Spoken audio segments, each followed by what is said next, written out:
streaming tonight's meeting, and moving forward we will also, and Mr. Zamora is here to help us with that. So if you want to just text me, or you can just go ahead and start us, Luis.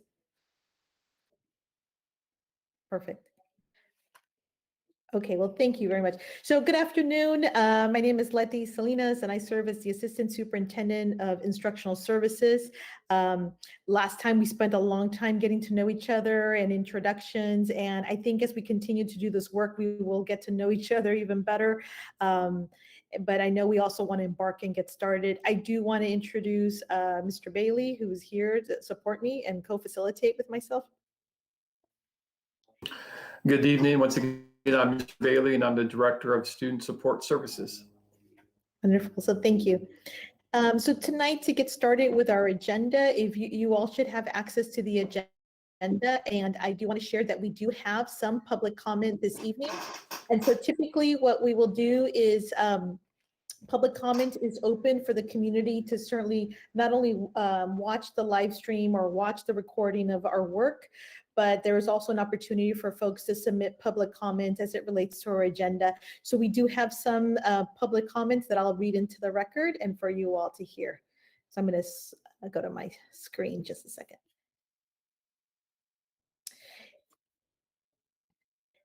Thank you. So our first public comment is from Mr. Amal Nanavati. He says, I'd like to talk about the communities that are explicitly mentioned in Board Policy 0415. I appreciate that FUSD added the disability community into this policy, but one group that is conspicuously omitted is the LGBTQ+ community. We know that the LGBTQ+ community faces inequitable outcomes in schools, as was illustrated in some of the mental health and microaggression panels last summer. We also know that 63% of the FUSD 11th grade LGBTQ+ community has contemplated suicide, compared to 19% of all 11th graders from the California School Climate Survey. I urge this committee to add the LGBTQ+ community to the third paragraph of this policy, where they list communities that this policy specifically aims to lift up. Our second public comment is from Ganesh Balamitran. I'd like to talk about the overlap between BP 0415 and the FUSD Anti-Racism Now petition, which has been signed by over 1,200 community members and can be found at fusdantiracim.github.io. Point 5 of BP 0415 about diverse curricula, point 7 about diverse employees, and point 8 about professional development relate to petition points 3, 2, and 2D specifically. There are multiple ways FUSD does not live up to the goals in BP 0415. When only one of 20 of the grade 7 to 12 core English books are written by a non-white author, FUSD has not achieved a curricula reflective of its student body. When 89% of students, but only 34% of teachers are non-white, FUSD has not employed a workforce that reflects student diversity.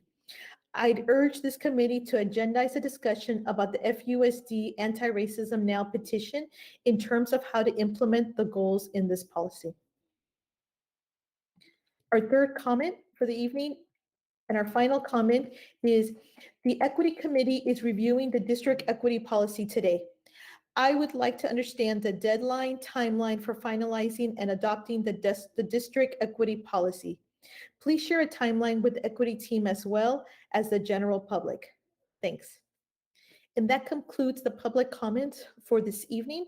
And I will return to the agenda now. And so as we return to the agenda, I apologize, I have so many things open. So as I return to the agenda, as was stated, and as you saw on your agenda, and as we shared last time, is that Mr. Bailey's going to give a little history about the board policy and the work that our previous equity team started to lay the groundwork on. And also that for tonight, we want to have your input, your comments. You had a chance to take a look at it. And our hope is that we agendize and take this to the board with the recommendation so that the board can adopt it. And so I'm going to turn this over to Mr. Bailey to walk us through the process. And I'll also be taking notes, Mr. Bailey, so we can make sure I capture folks' information. First of all, thank you very much. Would you want me to share my screen, or you just want me to have a discussion? Whichever you like, Ms. Salinas. I think it would be good to share the screen. I know you all have access to it, but why don't we share it for part of it, and then just to kind of get us, and everybody can open up their agenda, and then we'll go to an open discussion. Okay, can everyone see it now? It's hard to maneuver this. Yes, we can see it. Okay, so first of all, the first reading of this policy actually went to the board on July 29th of 2020.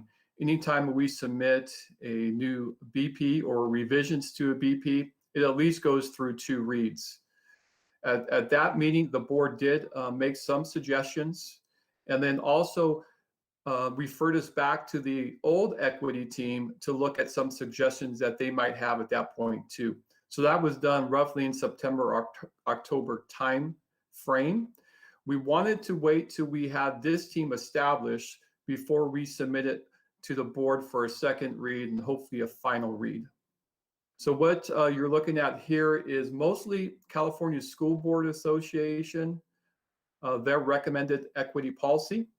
But you notice that some of the words have been crossed out and in blue font.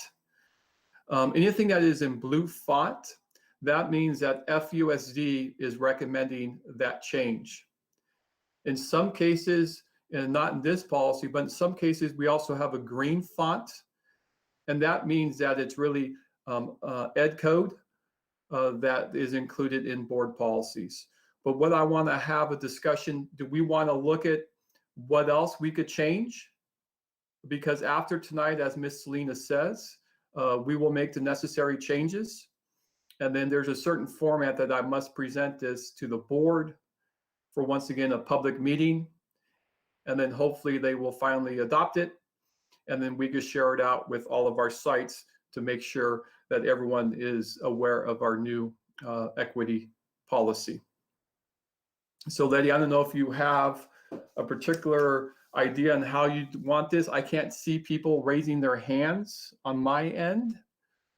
So I don't know if you want just people to unmute and make suggestions, and then you and I could take notes. Yes, well, let me ask everyone, is everyone okay with just looking at their own copy as we work through this? Yeah, I'm seeing nodding of heads. Perfect. So why don't you stop sharing, and then this way we can all see each other. And I know we don't all fit on one screen, but we're pretty close. And this way, I think what we could do is maybe take some general comments from folks, just to make sure we're all on the same level, which means, what is CSBA might be a question, or what's a board policy might be another question. And I'm just trying to kind of make sure that we're all calibrated in that sense. And then we can take general comments and then really just go through the sections, looking at our own copies. Okay, so first, is there any general questions about the policy or about any of the information that was shared? So I see Stacy's got her hand up.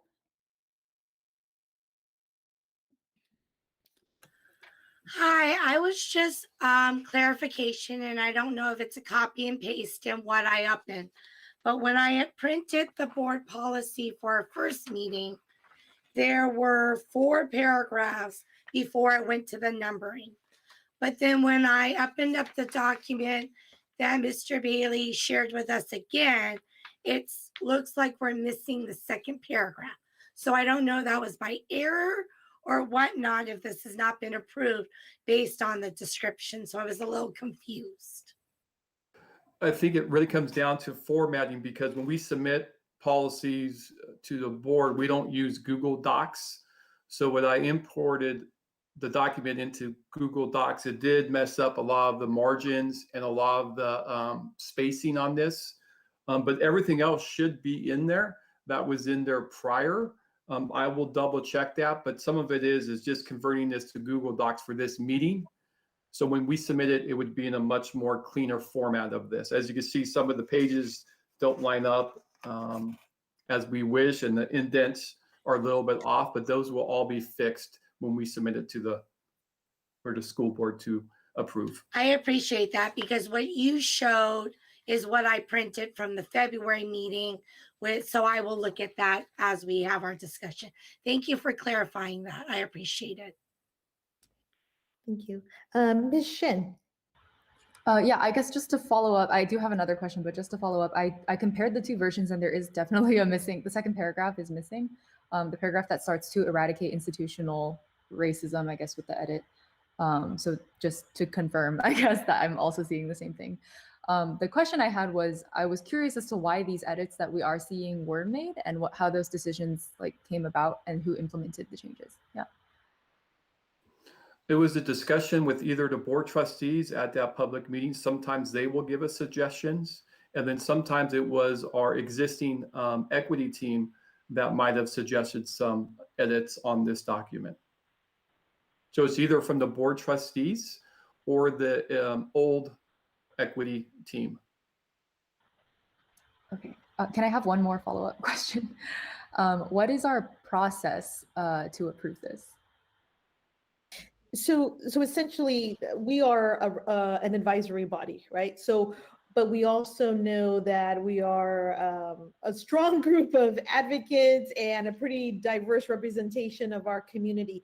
So what the board it will look for is our recommendations on this policy. The board is the ultimate approval of the policy, and so that's really what. And as Mr. Bailey was saying, there will be some strikeouts and some colors added to the language so that they're aware of what's the old policy from back in the day of when it started, what's the new policy edits, perhaps prescribed from the California School Boards Association, CSBA, and then there will also be recommendations from this group.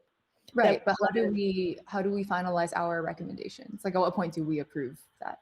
Well, I think we will all come to consensus here and to hear what are the edits from all of you as to what. Yeah, is that a voting? So sorry, I just I really want some concrete sense of what. It's a consensus. It's coming to a consensus. It's not a majority rule, but we will come to a consensus as to what we can. If there's something that we really are just on polar opposites about, then I think we will need to come to a consensus of what we can live with. But it won't be like a majority rule that Okay, that's what we'll go forward. Yeah, thank you. Absolutely. And then I see Mr. Lewis. Walter, please, that'd be great. So just a real quick question. So, I know we don't really comment on the speaker comments at the beginning of the meeting. I understand that, but I'm wondering if and I know this is a little bit about content, we'll probably be getting into content, but I just have a question about, was there any kind of discussion in the original edits or in the original policy that did include LGBTQ plus, in that list of student groups, and how that process came about? I'm sure there must have been conversation about it, and if you don't know, that's fine. I guess we can just make our recommendations regardless. Just wondering if there was a history to that kind of conversation and if it was left out for any kind of reason. And I know there's at least two members that were also part of that old equity team, Mr. Lewis or Walter. I do not recall if that was discussed or not in September or October. So I don't know if Ms. Arroyo or Glennis, if you guys could recall if we discussed it at that meeting.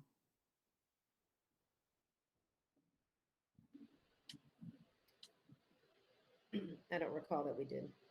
Okay. Me the same. I don't remember us discussing. Okay, that was not meant to put anybody on the spot, by the way. Thank you so much for your answers. I really appreciate it.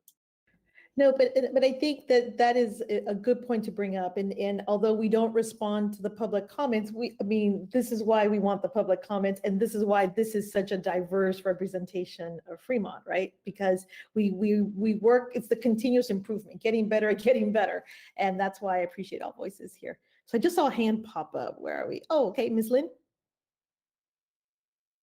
Yeah, I think equity includes many different student groups, and I'm just curious, why do we only call out racial diversity in the first and second paragraph? It looks inconsistent with the third paragraph.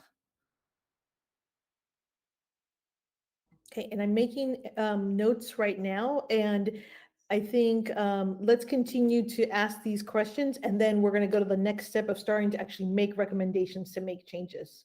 So, Ms. Shen, did you have your hand up again, or is it from before? Oh, Sorry, that was oh no, no before. worries. I'll lower it. And then Walter, are you cool? Okay, the hand went down. Okay. Any questions, others just like clarifying or give me the history on this or, and I don't, I'm gonna pause for a little bit. Okay, I don't see any. Right.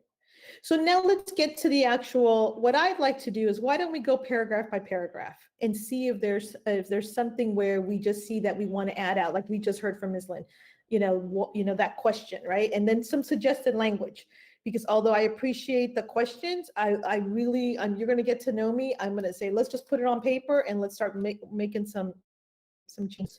So let's go through the first paragraph.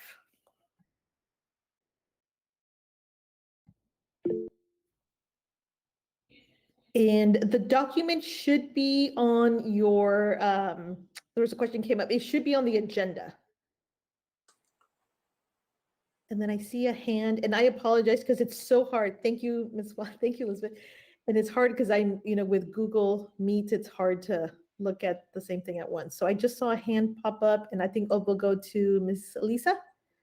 Yeah, I just have the first comment that Suilin had earlier. I think I find it, I don't know, a little bit, the fact that in the first line we explicitly mentioned racial diversity, and racial diversity, of course, is very important, but it sounds, to me, it sounds as if we don't care about any other kind of diversity. So I think I think it will be important to either add the racial and something else, like at least overall diversity, or maybe remove racial to make sure that we make it clear that we are taking care of all kinds of diversity.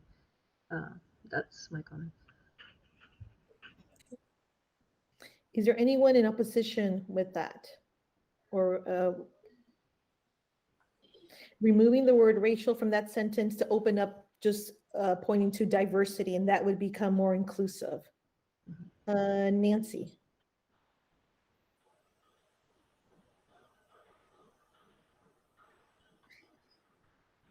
Okay, Nancy Quay, I think your hand just went up. Oh, she can't unmute. The wonders of, if you want to type in there, that would be fine. And I'm trying to see if I can unmute you. I apologize. I think she put something in the chat, Letty. Okay, I think that's from Annie. So racial, cultural diversity. Who was the next? And I'm going to need you, Greg, to help me which hands are coming up and which are not coming up. I think Megha Govindu came up. Yeah, I like the fact that we're broadening our definition of diversity, but rather than just making it too vague, instead of just saying diversity, I think we should actually name the specific identities that this policy is targeting. Okay. Yeah, and that definitely sounds good to me. Does that sound good to you, Lisa? Okay. And then I see that Nancy did type in there, I'm concerned that removing racial makes us color and race blind. So there's also that point of not. Okay, Lucy Shen? I actually think that we do delineate each of the subgroups in the third paragraph. So I wonder if it would be possible to move some of that language up so that we're like introducing with it. And then after that, we can continue to just use the word diversity to simplify. I like that. You all in consensus with that? Let's just do a thumbs up, because unfortunately with Zoom we get to do it, but here we don't have the thumbs up. We just have the raise hand option, unfortunately. Okay, perfect. Okay, so I like that. So we're going to move that language up from the third paragraph up higher, and then later on we will, when we can use diversity, we'll use diversity. And then thank you. I'm looking at the comments as well. The word racial should be removed and added as a general word from which will cover more of a diversity. So I think we have consensus, though, that we're going to delineate the groups and move them up. Now, what about going back to Walter Lewis's point about adding the LGBTQ+. Are we all in agreement with that? Thumbs up? Cool. Okay. going to add that as well. All right, so anything else in paragraph 1?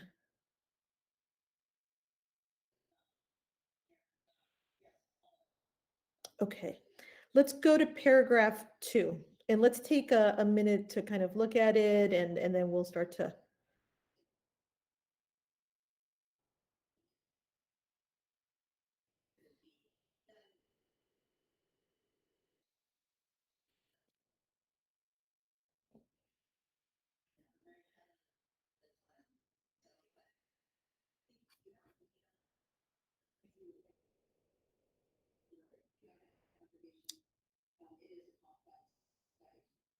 Okay, I'm trying to see you finish up. So Stacy Kalamine.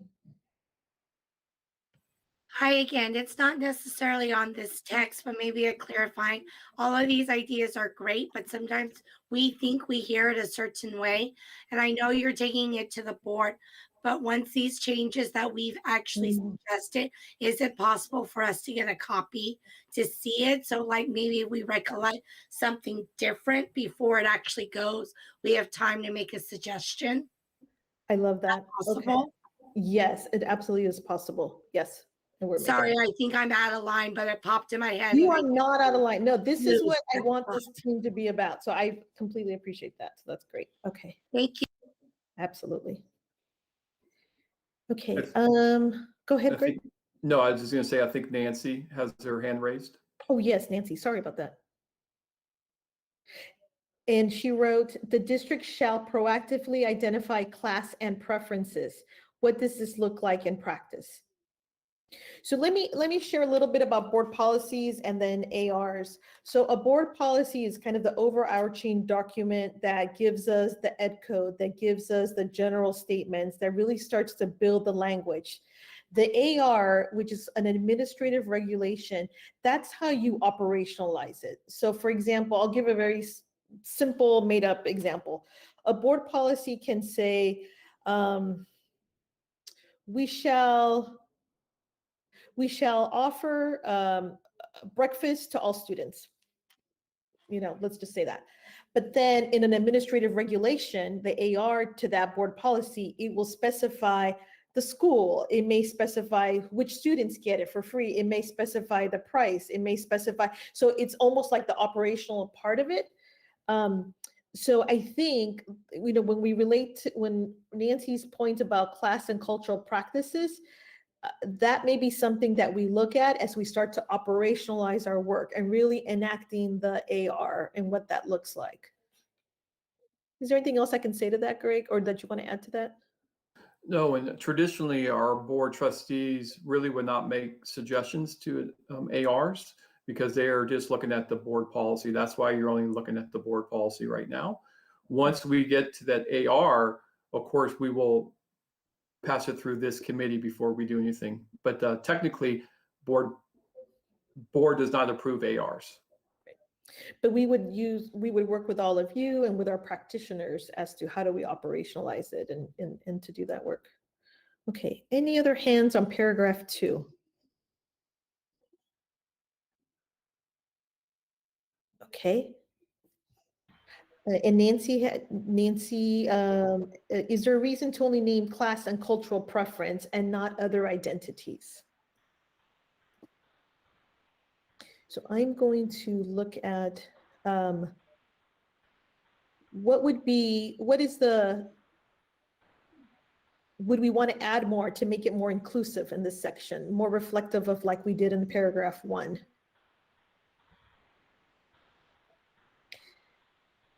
Lucy, do you want to comment on that, or is yours a different comment? Oh, I had a comment elsewhere. Okay. I just wanted to be explicit about since we were talking about the removal of like racial and racism from the previous paragraph, do we do the same thing here? And does it get replaced with bias again, or do we want to try a different word there? Okay.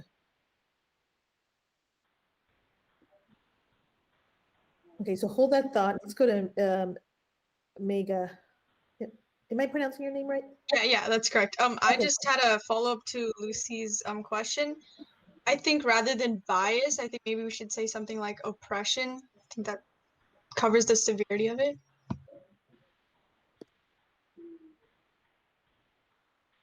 Okay. Any reactions to that? Consensus? Yes. Nevpreet? I think operation connotation wise is a very, very strong word. It's a very strong negative word. I do not think the board policy should have a word like oppression. That again gives you ideas, different. So we have to look at the connotation level of that word. Do you have a different suggestion? No, I think bias is something what we are talking about in the first paragraph, and I think we should continue with that because that's the topic we're talking about. Okay. And Greg, you're capturing some of these points. That's good. Thanks. Okay. I just want to be clear. So we want to replace racism with bias, and that is what CSBA recommends. I just want to make sure that that's what I'm hearing from this group here. Yes. Thumbs up. Or let's see. Okay, I see thumbs up. I see thumbs up. Can I have another suggestion? Yes, Sorry. go ahead. Sure. Just for purely wording reasons, would discrimination work here, I think? Because since we do call out implicit or unintentional biases, and I just don't want to be redundant. And I feel like it does encompass some of the nuance of oppression without necessarily being as, yeah, I don't really know what the word is there, but. Are you all okay with discrimination instead? Yeah. Okay, I'm seeing a nodding of heads. Perfect. Okay. And then I think Mr. Prasad, Trustee Prasad had his hand up next, and then we'll go to Ms. Mason. I joined late because the other committee meeting ended late. So from a procedure perspective, I like to have the document up and the edits happen live because we are only editing a few words. Is that, I mean, did you decide to just take notes and you will make the edits later, or how is this thing? Yeah, so we're just taking notes and then we're going to be sending the whole document to the committee after this. Okay, yeah, so the consistency of phrasing and all that, as you make the change to the first one, maybe what the suggestions for the second paragraph may not align after you make the change. So anyway, I don't want to derail the conversation. I like to just have the document up with live edits so that everybody can see what it would look like, and we don't come back next time with the document not being what the committee it would be. I'm not sure, but I think Google Meet should have a way of sharing a document. Yeah. It should have it. So we don't need everyone to do the actual edits. You all have a copy. No, only one person should do one that. person editing, yes. You or Mr. Bailey could just share the document. It is, when you're visually looking at it, it's better to see what's happening. And thank you, Mr. Prasad. That's exactly what I was trying to say earlier, that can we share the document so it's easier to see things being changed there. Okay, great. Do you have it as a Word doc that you can do? Or if the document being edited is the one that was shared with us by email, maybe we can see the changes as they happen without necessarily sharing it here the screen. in the Google Meet. Can I ask maybe Christina Arroyo to volunteer for that? Will I also make notes on this? Sorry to put you on the spot, Ms. Arroyo, but you did it for us in September, October. Sure, I will open it as a Google Doc and then share it with viewing for everybody. Is that?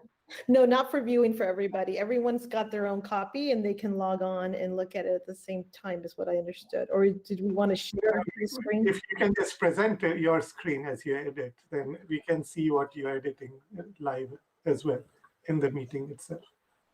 Right, so you will be sharing your screen. So as we speak, as we agreed on the certain verbiage, your change, make the live change, then we'll continue our. Yeah, that is fine. But the only thing is, Mr. Arroyo, you're gonna have to make sure that you're gonna have to strike out, and because we have to keep all the original language in there. So just Can I make an operations suggestion from a Google Docs functionality perspective? The document that's linked from the agenda is it is a .x, like docx extension, but it is editable on Google Docs. And if you switch into suggestions mode, it'll retain changes. So if we share the screen of that and we all work off the same doc, we should be able to see all of those changes like on both places. Okay. So let's give her a chance to catch up to that. Yeah, sorry, I'm trying, and I rushed home from work, and so I'm in the document as a docx, but I'm trying to figure out how to do suggestions, because I know how to do suggestions from a Google Doc, but I'm not sure how to do suggestions from Google Doc with a docx. Well, could we ask Ms. Shen to do it? Do you want to share your screen and then we'll, because you all have sharing capabilities. We could do that. Yeah, that- let me give that a shot, Perfect. just to Do that. demonstrate, and then I can. 'Cause see the I know it says that I have to request edit. yeah, it access. says I have to request edit access to make that happen. Yeah, Christina, you should be an Okay, editor let now. me- I think Christina could do that. And Oh, then okay. I have the original somewhere too, and I could just compare it when I submit it to the board. Okay.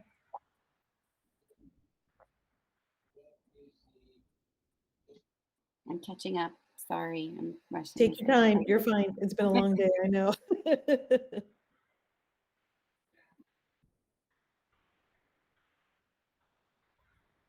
Okay. Let me just try this little S right here, and then if it works. Yep, okay. I'm in. So then I'm sharing the screen, correct? Yes, please. Okay.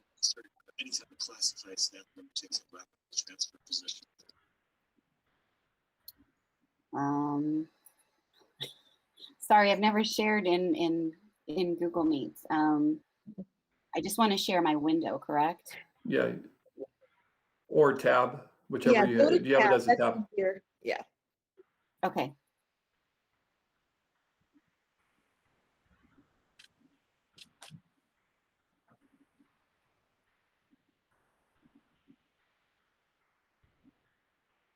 Oh, wonderful. Yeah, now Thank we you. see it. Now we see it. Yeah. Okay, I don't, so I see what you mean. Great. It's hard. I know. It's a recipe at the same time.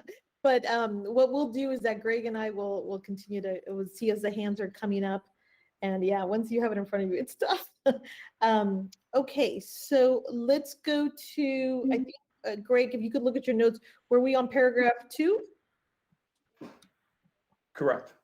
Okay. And I think we wanted to strike out racism and put back bias. I believe that's what I'm heard hearing. Possibly discrimination was the last, I think, that we said. Correct, everybody? Yeah. Okay, so I'm going to strike through racism.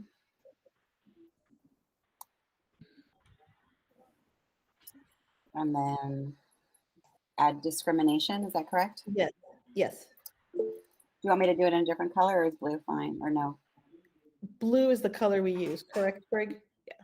That is correct. We'll use blue. Thank you. Okay. Okay, so let's keep looking at paragraph 3. What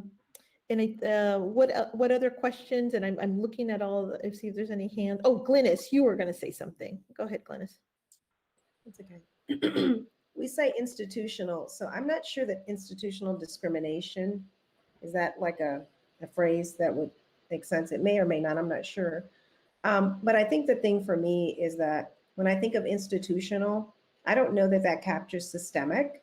And so I'm wanting to ask if institutional and systemic, or do people feel like they are interchangeable? I just wanted to put that out there to ask, because I feel like institutional could say sort of like this broad overreaching sort of thing. And then systemic could be sort of like how it is embedded within the intricacies of an organization. Any comments on that?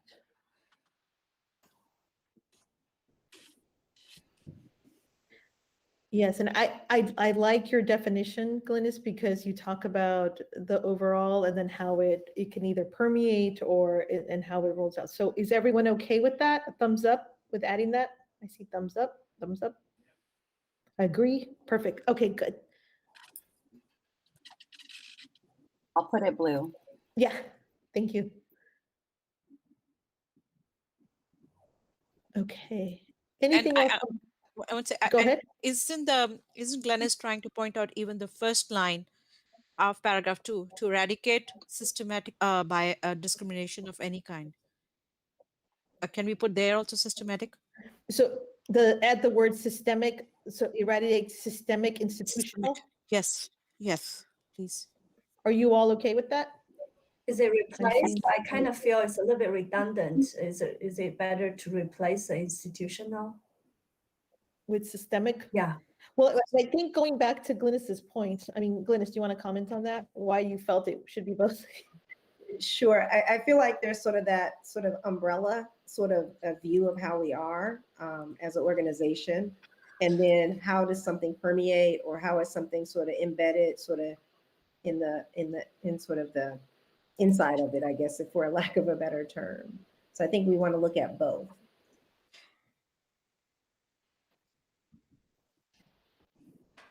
Okay. And if All I'm right. not mistaken, Nancy brought out the point that she was having something with class and cultural preferences. That's line 4 of paragraph 2. And what would you like to say about that? What is the suggestion? I mean, I was just trying to hear what Nancy wanted to say, because her question is that why are we not including other identities there? Does this encompass everything that we are looking at when we say class and cultural preferences?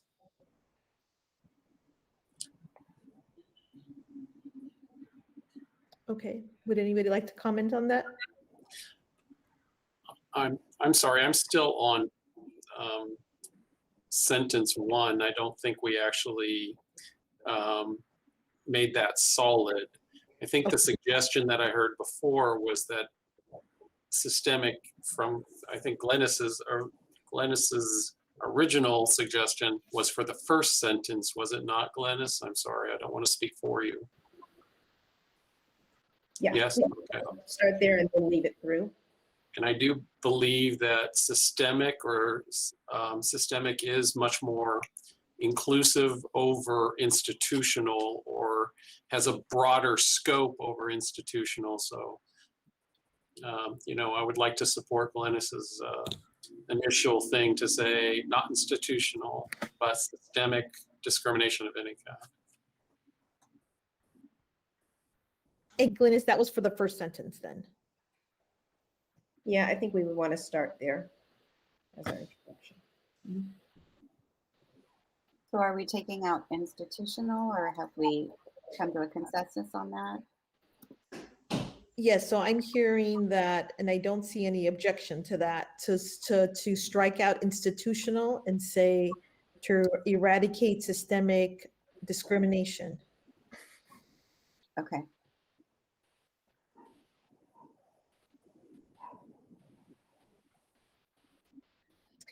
Okay, so while she's making that change, shall we move to then the other sentence that had where we had put systemic and institutional? Do we leave? So let's read that.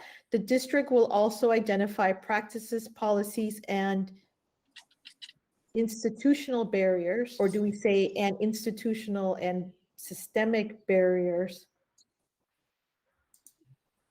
Glynis, you have your hand up. I actually think both are important, to be honest. I think both are important. One is an umbrella term, and one is sort of the term that permeates throughout. I think both are important. I totally agree with Glynis. I second that, because both are needed right now. Okay. So I think whenever we are saying that, we should put both of them terms, because some operations are institutional, some are systemic. Okay. Is there any objection to that from anyone? Okay, I don't see that, so go ahead and make that change, please.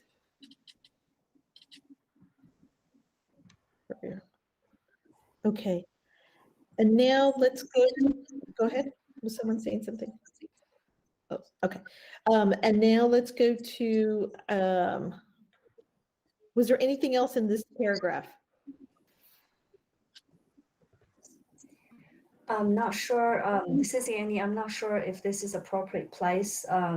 It says the district will also identify practices, policies, and two barriers.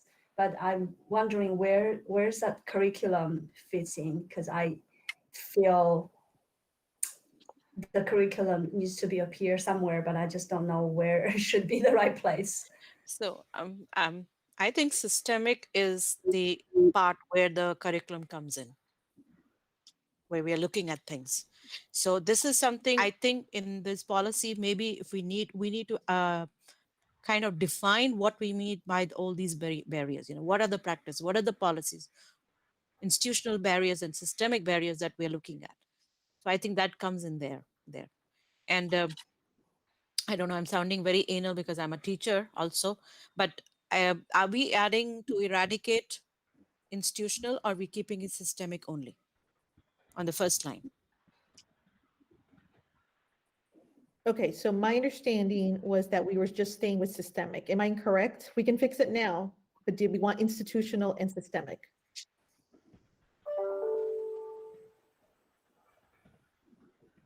Do you mean in the first sentence? In the first sentence, yes, sorry.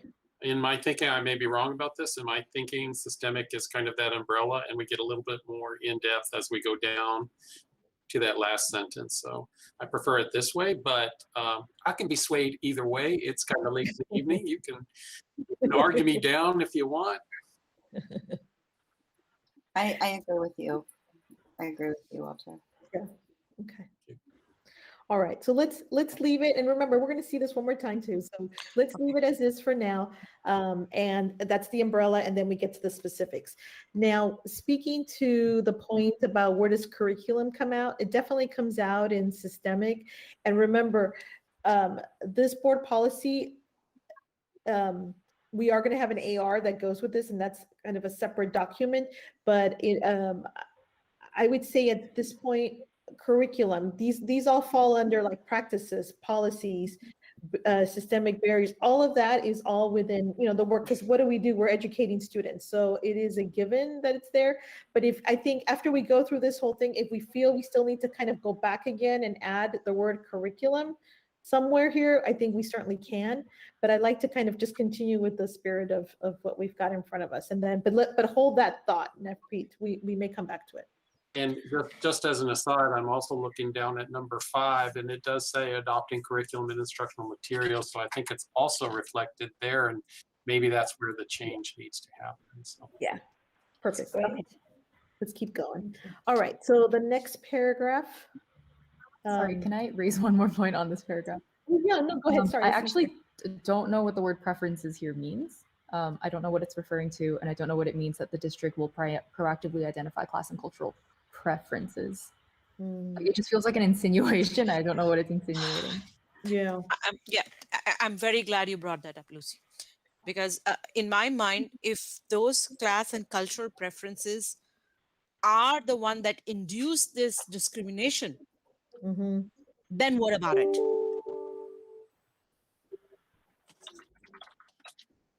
So, okay, but let's look at the whole sentence, right? And it's a long one. To eradicate systemic discrimination of any kind, including implicit or unintentional biases and prejudice that affect student achievement, and to eliminate disparities in educational outcomes for students from historically underserved and underrepresented populations. The district shall proactively identify class and cultural preferences. Now, I guess then the question is the word preference truly like the word bias? Is that what we're looking for here? Good guidelines be maybe a good choice to replace preferences.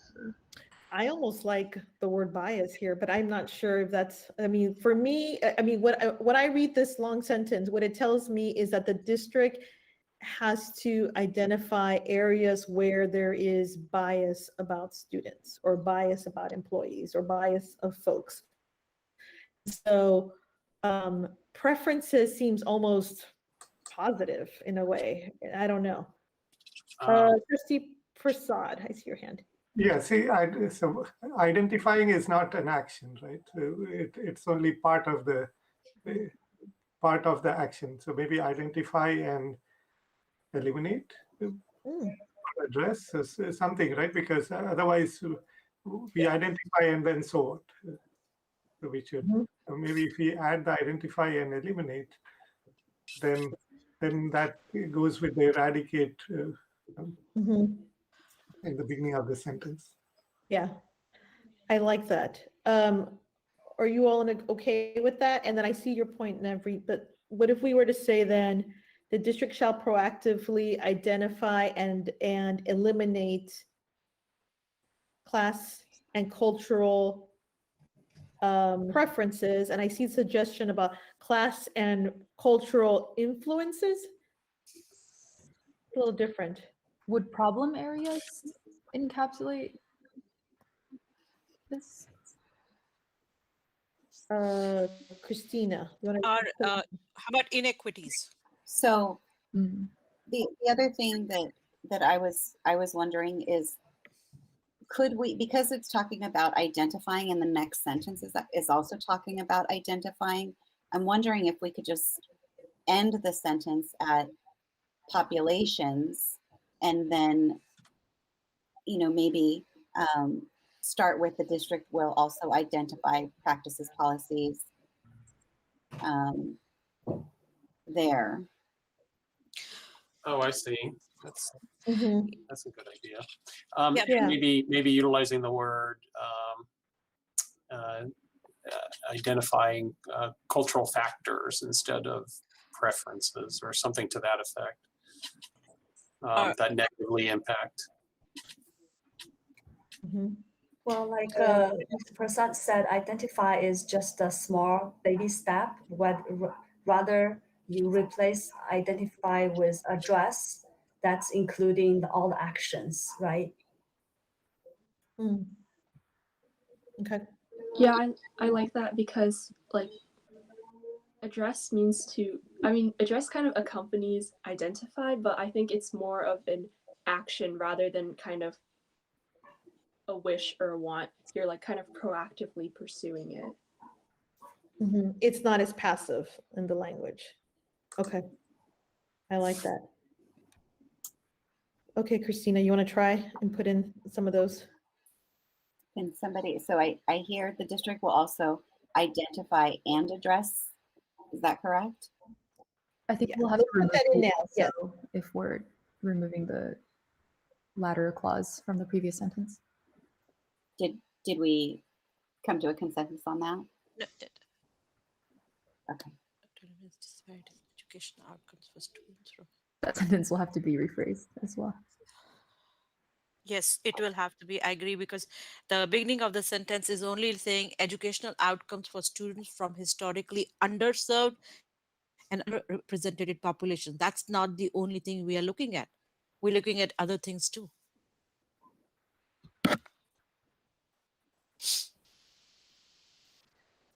Okay. Okay, so let's Christina, can you just read it for me? Let me just. To eradicate systemic discrimination of any kind, including implicit or unintentional biases and prejudices that affect student achievement, and to eliminate disparities in educational outcomes for students from historically underserved and underrepresented populations.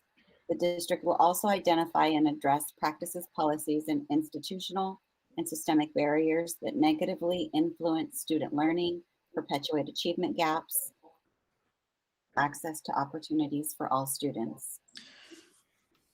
Yeah. The last sentence is good. Yeah. This reads well. Okay. Hey, are we okay with this paragraph? I think it's grammatically unsound. The first Exactly. sentence doesn't. It's That's not. jarring. All right. Give me some That's jarring me. That's jarring me a lot. Okay, that's fine. Okay, so Lucy and everyone, you can tell we're really getting to. I'm gonna call you all. Call me Letty. Okay, let's go through. Where can we fix this? Go ahead, Lucy. I think the sentence may need to start with like the board will make it a goal or something like that to eradicate blah blah blah, so that it can then elaborate on like how it will achieve that goal. Is that a sentence?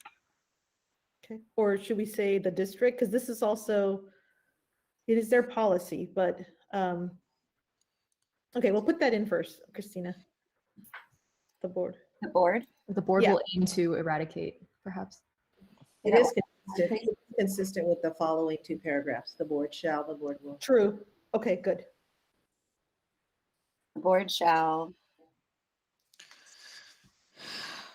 eradicate or shall work toward, I mean. shall work to eradicate or shall prioritize to eradicate. Prioritize is better. Okay. Shall prioritize. Mm-hmm. Then to eradicate. Yeah. Or prioritize eradicating. Yeah.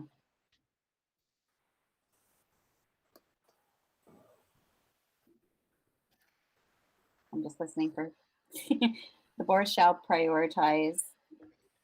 You can also say prioritize eradication of Either eradicating or the eradication of, but that's preference. The board shall prioritize eradicating. Eradicating. God, that's a weird word, but yeah. Yeah. Or the board shall prioritize because even eradication sounds, even though it is grammatically, yeah. How about the board shall prioritize efforts to, or whatever, to put a verb there. Oh, I like that. Shall prioritize efforts to eradicate. That is. Yeah, that's good. Good. What about put the second paragraph to the, like, switch the paragraph for second paragraph, put in the first. The district will get rid of also. The district will identify and address blah, blah, blah. Then also to eradicate institutional, systematic.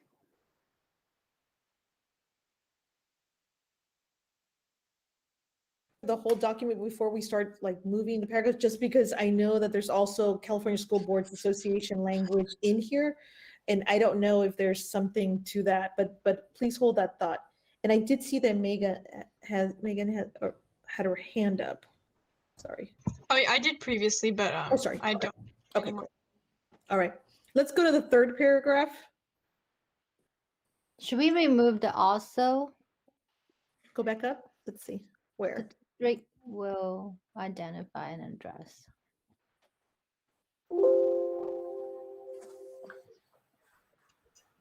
Oh, I see what you're saying. The district will also identify and address practices, policies. Oh, I see what you're saying. Take out the word also. Yeah, it's fun. Do we use district or you use the board? I don't know. I think we use board in some places. I think we said board because we want to mirror the other paragraphs. So I think that's we're going to keep that way. But okay, now the second sentence, should we use the district or use the board? I think let's keep it with the board right now. Oh, I see what you're saying. It says the district will identify. Right. But you have to, although this is the board policy, that's also staff work. And I think when it says the district, it's all of us supporting the board and the board's, I would say we leave it as is. Okay, I'm going to push us to go to the third paragraph. So let's take a look. The board shall make any kind of edits or we're good. And I see Allison's hand is up and then Megan. I was thinking this, the second line, like that list of different type of inequities that we were trying to address, we could include the public, like in the beginning you mentioned the public's comment about like inequity for LGBTQ community, and we can kind of incorporate it. I'm not really sure about the wording though, because I was thinking about like sexual identity, but sexual identity background doesn't really make that much sense. But I was thinking of just incorporating it in that way. So a word that goes that, yeah, because it has to be tied to background. Okay, so let's see what Megan has to say on that, and then I see Lucy has her hand up. Well, my comment was sort of unrelated, but it was for the second sentence. The second sentence, yeah, we only talk about racial, ethnic, and indigent communities, but I think that should be broadened, like the discussion we've been having. And then to go with Allison's sort of question, I guess, on what word we could use, it might be easier to maybe change backgrounds to identities. Mm. And then I think that's like more cohesive with the individual that like, the individuals we're impacting, and then it would probably be easier to find. Mhm. Okay, so I like that. So did you all hear that? So it's striking at the word backgrounds and saying identities. Now, the only one where it may not jive is socioeconomic, because that's not necessarily an identity, you know? So kind of think about that. And I see Lucy has her hand up. So from my understanding of our edits of the first paragraph, this sentence isn't even, this phrase isn't here anymore, right? I thought we moved it. You're right. But since we didn't actually implement the changes in the first paragraph, it's not reflected yet is all. Yeah. Okay. So you're saying that we would have already moved this anyway? Right. If I'm understanding our edits for the first paragraph correctly. Yes, that's what I understood. Greg, you have that in your notes too, right? That we were moving this? Correct. We were going to move that up to the first paragraph. The Okay. whole sentence, or I think it was just the phrase, the part of the sentence delineating all different backgrounds and identities. Yeah.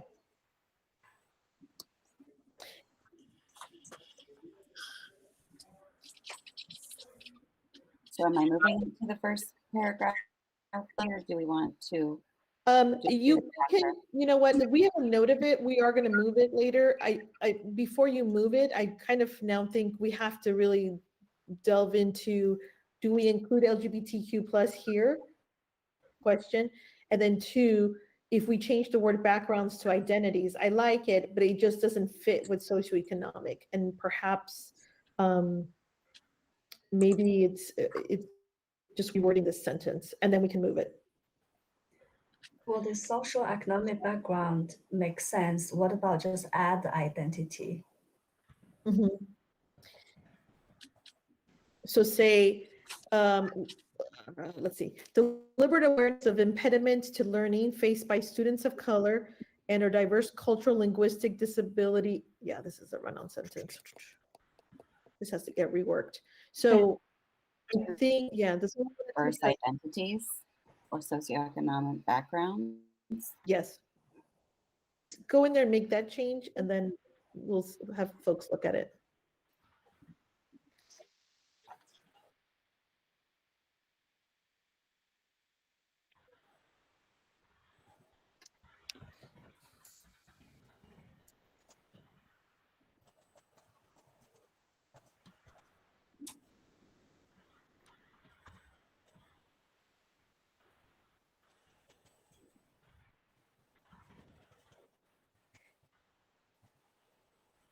Okay, so what do you all think?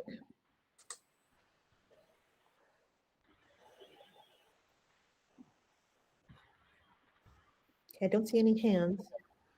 Go ahead. I'm sorry, so it looks like we're not focusing on protected classes at this point, or what? So what I remember, Protected student groups, I guess. What? And I don't think identities encompasses our disabilities. right. Yeah. So why are we striking out the cultural linguistic? Is it because it was moved on to the first paragraph? No, we were trying to get it under diverse identities, but I think what's happening now is that we're making it too limited. Okay, let's see. Could it say diverse? Could it say diverse identities, preferences, disabilities, or socioeconomic backgrounds? Yes, that sounds better. Make them into their phrases.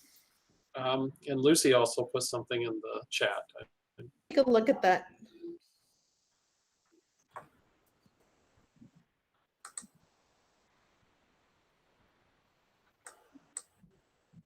I like that. So how do you all, do we have consensus on this sentence? What is?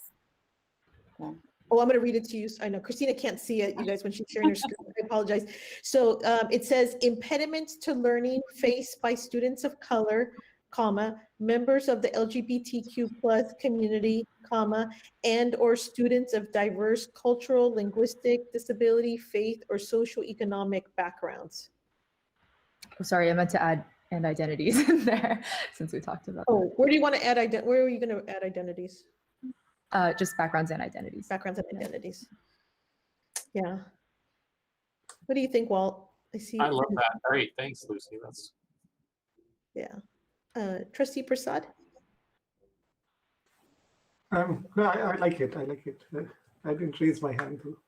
Oh, I'm sorry. Oh, I don't like Google Meets. It's so hard. Okay. So, Christina, you want me to read it to you? I can see it. I actually do have two screens. Yeah, Thank you. but if you can, or diverse, And what was, yeah, I was trying to, so I'm taking out identities, correct? Yes, we're going to add it at the end. And then putting cultural, linguistic disability, putting that back in. Correct. Disability, faith, or social, and then where was we were going to add identities at the end? So, or socioeconomic backgrounds or identities? Because I think it has to be or, right? Because when Lucy just suggested that students of diverse cultural, linguistic, disability, faith, or, so then it doesn't, the identities mean the students only right there? So we do not have to use identities. Or if you prefer using the word, then we'll have to put it somewhere else. it's your sentence, Lucy. What do you think? Do you want to put identity in there? I don't think it, I think it's just a question of semantics at that point. I don't think it makes that much of a meaningful difference. Yeah. Okay. I would just say take it out. I think I only suggested that with trying to encompass the LGBTQ plus community, but I think since we already included that earlier, I don't think we need to include identities. I think because when I thought of identities, I was also thinking of personal identities, of gender identity. Ms. Salinas, I just want to make sure we are aware of time. At 7:05, we did have Mr. Musto here tonight too. So yes. I don't know if we want to have Mr. Musto come at a later date, or I just don't want Mr. Musto to sit here for another. I'm sorry, Steve, you're gonna kill me. Okay, how about this? I'd like to continue to get a good draft of this. Are you all okay if we just continue with this and we ask Mr. Musto to come back next time with data? Let me see a thumbs up or a thumbs down. Yeah, I'm seeing some thumbs up. Okay.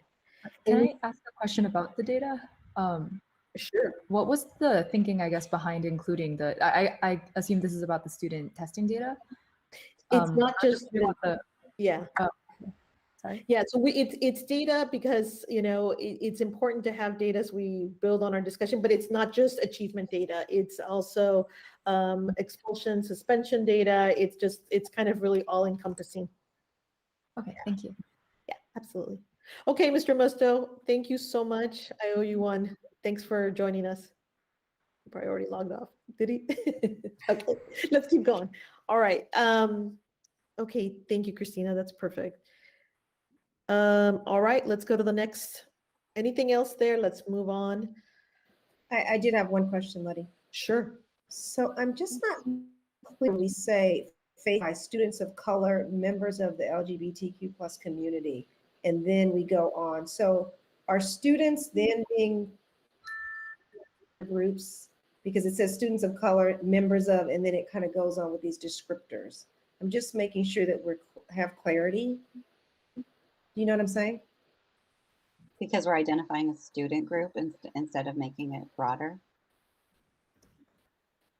No, because it says. I'm asking, yeah.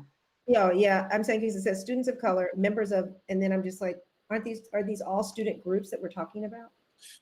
Yes, I see your point. Yes. Yeah, it's a little bit unclear to me though. When we say students, then members, I'm just like, these are all student groups. There's not members or they're just all students, right? I see what you. How do we get some clarity? We can just take out members of, because then it will read as students of color, the LGBTQ community, and or diverse, etc. Mm-hmm. I like that better. Okay.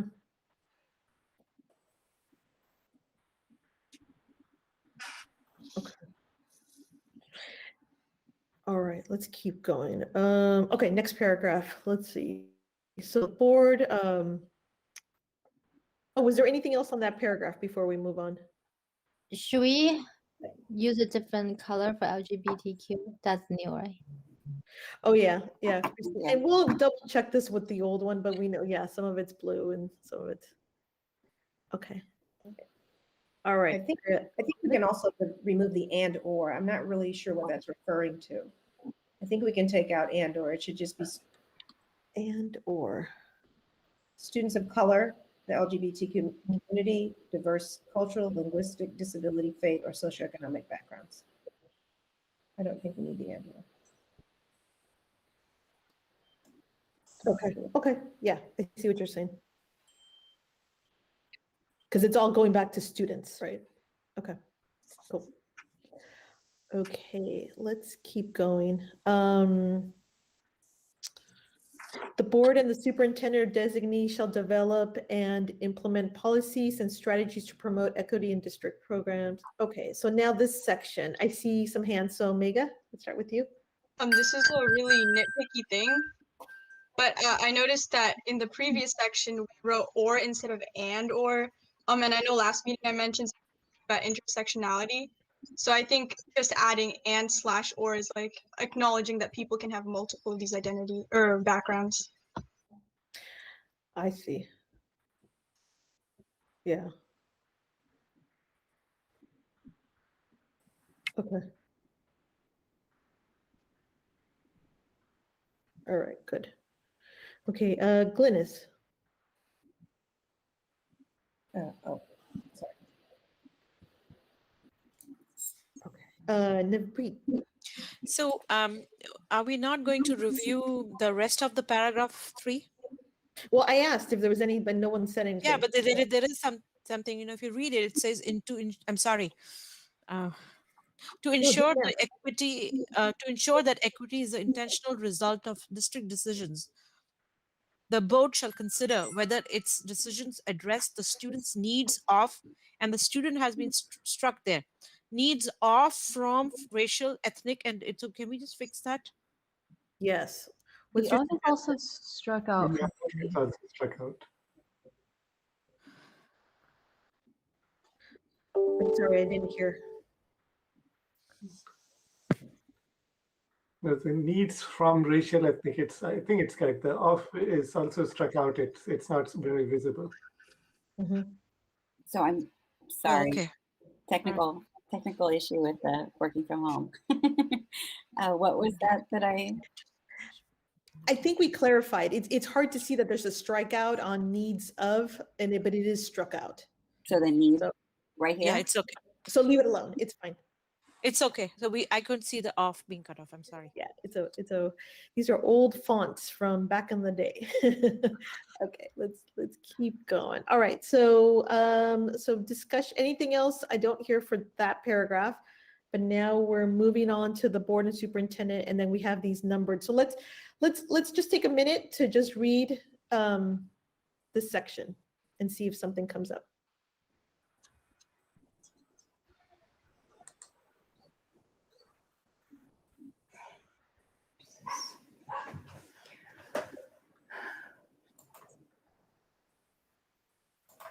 Part of this document is CSBA language already.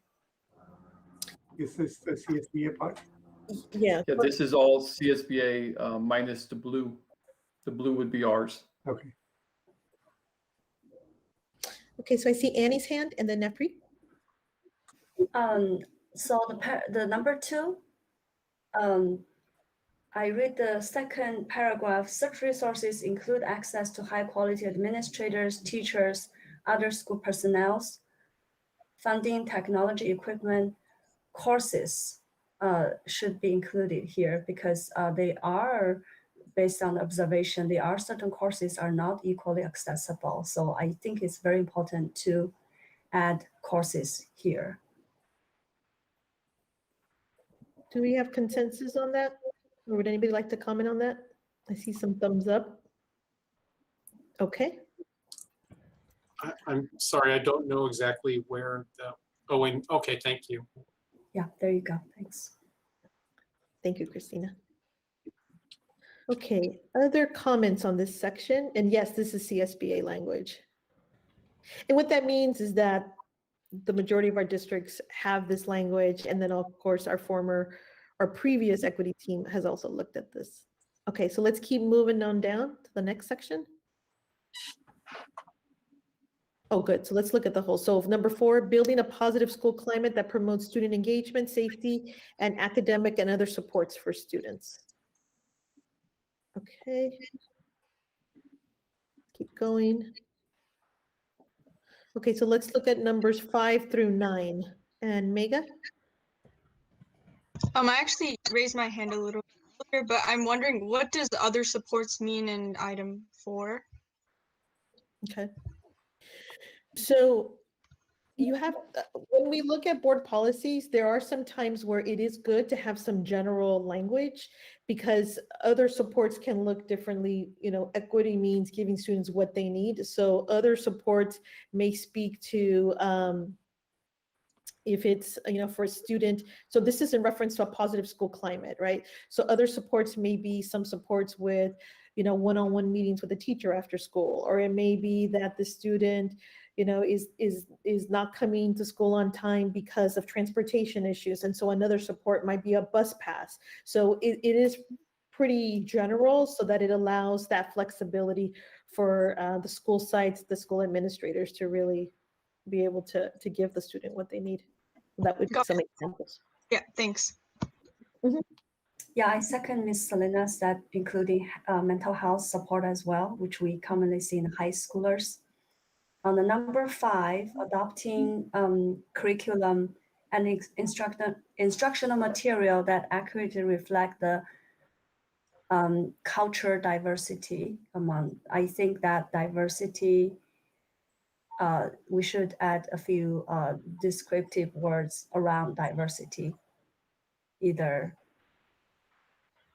especially the curriculum around the culture or ethnic diversity.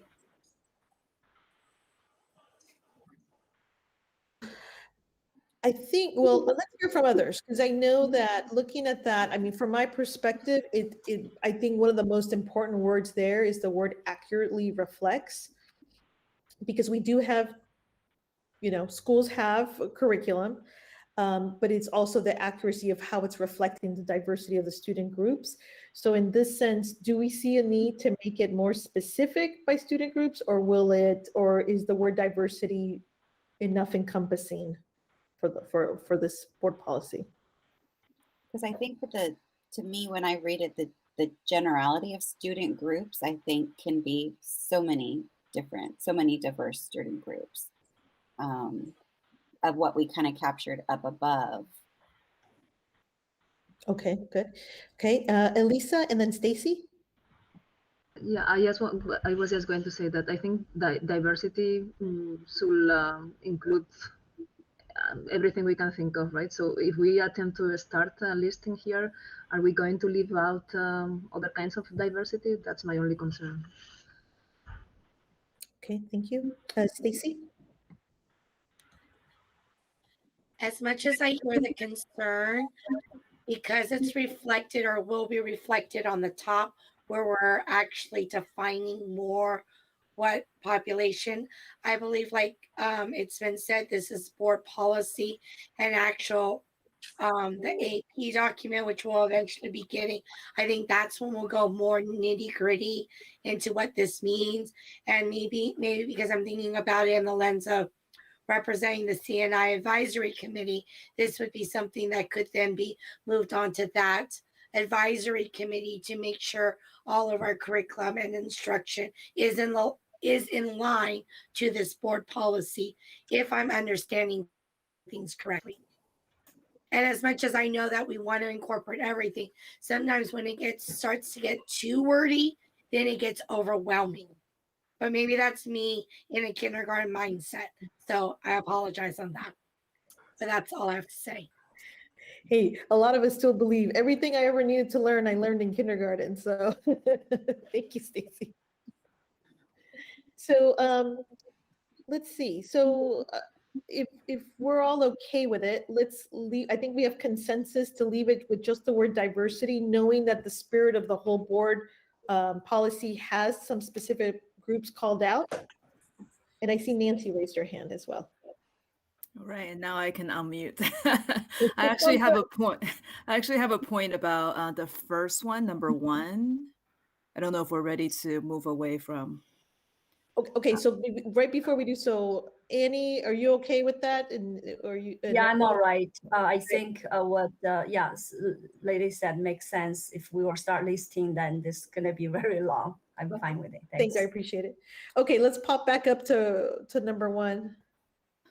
So I'm thinking because it's just countrywide, not just Fremont Unified, but our students of LGBTQ identities have a lot of needs that have not been addressed, but we won't know until we start to disaggregate data by sexual orientation or gender or gender. So I'm just wondering if there's a way to incorporate that when we do look at data to make sure that we look at students of LGBTQ identities. Okay, I'm gonna ask Walt. Go ahead, Walt, raise your hand. I don't know if we can incorporate it into here in such a way, but one of the difficulties with incorporating that based on, by the way, I used to be a director of assessment and accountability. So I'm just talking a little bit about,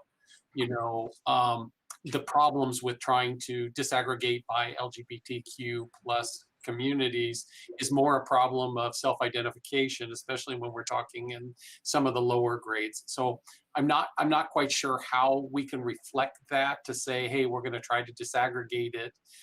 And believe me, as a member of the LGBTQ plus community, I certainly want it disaggregated by that. But in the practicality and being a middle school or a junior high school principal, I'm not sure that's really something that we can actually get kids to self-identify and actually, it's just a problem that I've had. Now, I do know that there's plenty of other data, let's say the California Healthy Kids Survey, kinds of things, and those kinds of things that can be utilized for that.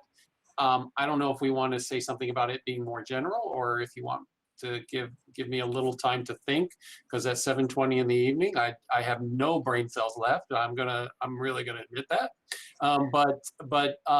So it is a problem of what data can we actually utilize as a district to be able to identify whether students are being bullied or those kinds of things. And it's so I'm not opposed to it.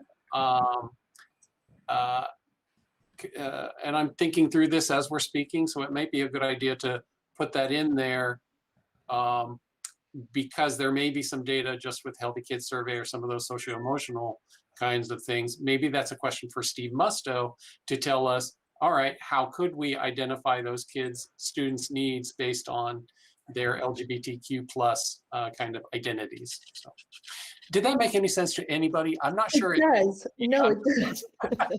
You're perfect for 7:22 p.m. Yeah, so yeah. Let's do this. You're humoring me, Letty, but I'm going to mute. Okay. Let's put a placeholder there.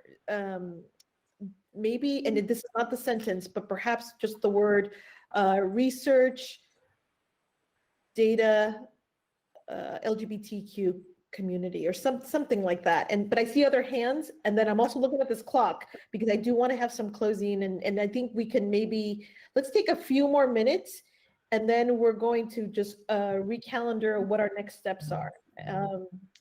Let's see whose hand. Navpreet. So I agree with Nancy about gender, at least. I think we should have girls and boys too, because of the diversity, that cultural diversity that we have in Fremont. There are cultures where girls are not treated the same way or do not get the same support as the boys get. So I think some data about gender-based, research data on how our students achieve the student academic achievement and the needs would also be good. Okay, thank you. And I know Lucy put in a suggestion and other avenues of diversity. So let's keep that in our pocket. Greg. I just want to comment on Walt's comment. We don't have anything in place right now that we could track data by that. So I think that would be a barrier if we wanted to gather data. I think we could get it for male, female, and non-binary. But anything else, we don't have a way to capture any of that information. We don't ask that from students. That is something that they share with an adult that they're comfortable with on campus.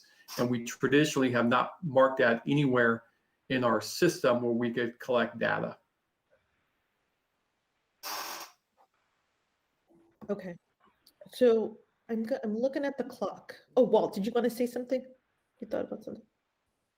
Okay. No, sorry about that. Okay, no worries. So I'm looking at the clock. Let's spend these last 5 minutes doing some planning. So here's what I'm thinking. When is our next meeting, Greg? Do you have it in front of you? April 20th. Leslie, do you want me to stop sharing? Yes, please. Thank you. Thank you. Big hand. Thank you. Thank you. Christina, I owe you a Starbucks coffee. I know. I'm going to drop send it to by. your site. No, that's fine. Okay, so I propose this. At our next meeting, we will continue and finish this by our next meeting, but we will share, you all kind of saw the notes, you saw where we were at, and I want you all as your homework to prepare some more edits, some more comments, and so that we can finalize this at our next meeting. January, March, April, May, so that we would hope to take this to the board to the first meeting in May. Okay, so that would be my proposal. My second proposal is that we, at the next meeting, agendize the data. Now, what we could do is if you all want to send us an email, we have a data set that was already shared with our African American parent advisory group. And so we were hoping to share that same data set with all of you. And that's all student groups that was shared. And it's more than just achievement data. So we would have that at our next meeting. But I also want to share that I know that the two things, the CNI, the Curriculum and Instruction Committee, has been doing some work around the supplemental novels, and they've started to work on the core novel adoption process. And so that might be a possibility to start to look at that. So that would be one option.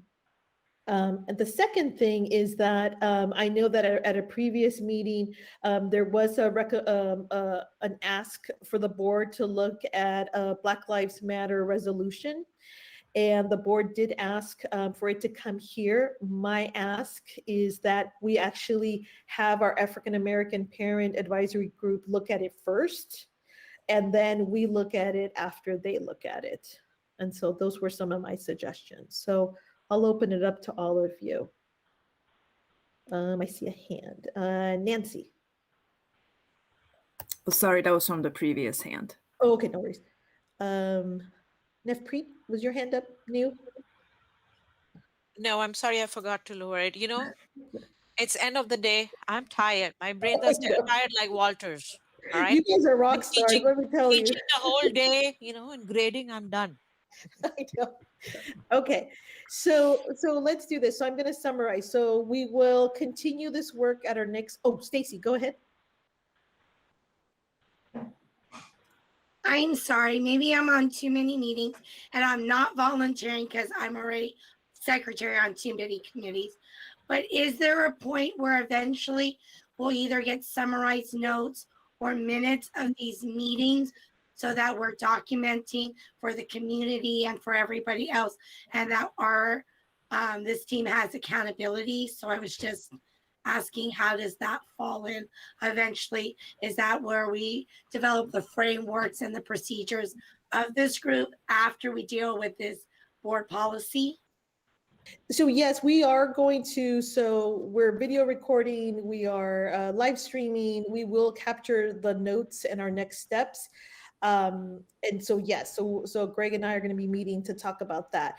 What as you can, what you're all seeing is that there's so much work to be done here, but I'm just trying to kind of triage and just kind of what our next steps look like. And if you remember my presentation, I still had another half to go with that talked about we're going to actually get to the point to actually put out our actions, our goals, our actions, and our timeline. That is going to be our other next step. So I see some hands that came up. So I see Annie and then Trustee Prasad. I have a very quick question regarding the data. So you mentioned, I'm curious what kind of data is that, kind of census data as far as, you know, student ethnic groups, the culture, what kind of data we're going to be looking at? It will, what I'll ask is, I'll have Mr. Musto send out a preview so you see it, but it's a combination of achievement data, it's data around suspensions and expulsions, so around climate, so it'll run the gamut. Trustee Prasad? Yeah, actually, you answered my question already. This is a Brown Act committee and it's being recorded and live streamed. So we are all good on that. Yes, and we did have some public comments at the beginning that I read as well. Okay, so I missed that part of it. And I want to thank Christina for hearing us and making this meeting very efficient. Right? Without that, we would be still talking about paragraph number 2. I think. That's so true. Thank you, Trustee Prasad. Okay, so Nancy, I'm going to give you the last word, and then you'll all expect an email from Greg and I, and we'll go from there. Go ahead, Nancy. Oh, I didn't have a raised hand. Oh, okay. Yeah. All right. Well, thank you all. Really appreciate your time. And I know some of you have been going at it since 7 a.m. So it is, you know, and this is deep, deep, important work. So thank you all. Have a wonderful, wonderful evening and to be continued.